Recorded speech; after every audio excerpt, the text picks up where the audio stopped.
7 টকা কেজি 8 টকা না 7 টকা প্লাষ্টিকৰ 7 টকা কেজি এয়া দেখিছেনে মানে ইমানে দুখীয়া হৈ গৈছো মানে ভাঙা চিঙা ঘৰতে থকা ভাঙা চিঙা এখোপ চব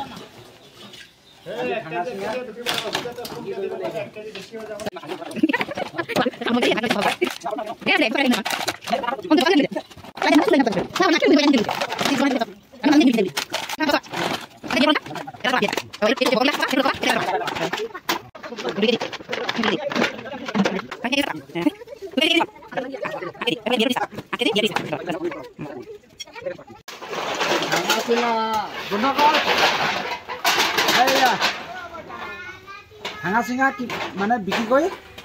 50 এফালে 50 এফালে 20 আৰু টকা এফালে 20 মানে 1,20,000 টকা পাইছো 1,20,000 চলিব পাৰিম বন্ধুসকল এয়া দেখিছেনে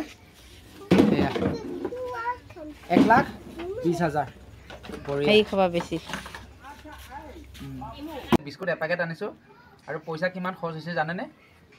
1,20,000 পৰা মানে 20,000 টকাটো বিস্কুট লৈ আহিলো এপেকেট আৰু 1,00,000 টকাটো আছে 1,00,000 টকাটো গধূলি নেনে মমো গাহৰি মাংস লৈ আহিব লাগিব নহয় সৰি দেই মই গাহৰি মাংস নাখাওঁ বাৰু ব্ৰইলাৰ মাংস হওক বা মাছ হওক লৈ আহিব লাগিব আৰু ভিডিঅ'টো কেনে পালে আপোনালোকে যদিহে ভাল লাগিছে লাইক কমেণ্ট শ্বেয়াৰ সকলোবোৰ কৰি দিব আৰু এইদৰে আহি থাকিবলৈ ভিডিঅ' মোৰ চাবৰ কাৰণে মোৰ পেজটো ফ'ল' কৰি ল'ব আৰু ইউটিউবত যদি চাই আছে আপোনালোকে মোৰ চেনেলটো ছাবস্ক্ৰাইব কৰি ল'ব তেন্তে বন্ধুসকল আজিলৈ সামৰি দিছোঁ নেক্সট ভিডিঅ'ত লগ পাইছোঁ বাই